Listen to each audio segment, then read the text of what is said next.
Ассалаумағалейкум, құрметті қазақ елі. Қазақстан Республикасы президенті Қасым-Жомарт Кемелұлы Тоқаев мырза.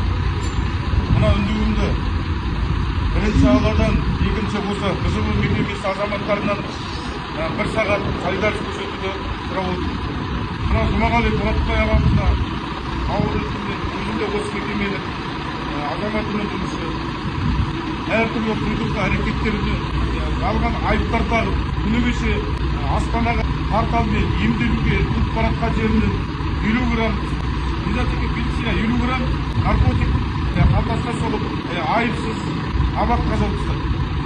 Енді айтарым, құрметті қазақ елі, Мұратбайдың осы күнге дейін жасап келген белсенділігі, осы күнге дейін жасап келген әділдігі өз ойын бәрі далада қалды деп ойлаймын. Құрметті жолдастар, ағалар, бауырлар, бұл іс бәрімізге басқа келісімге күтеді.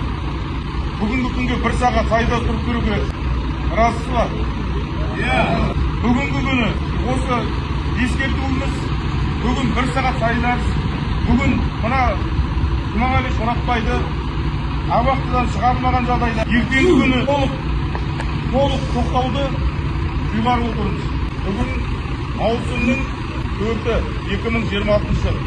Ертең маусымның 5-і күні 2026 жылы толық тоқтауды қолдап отырмыз.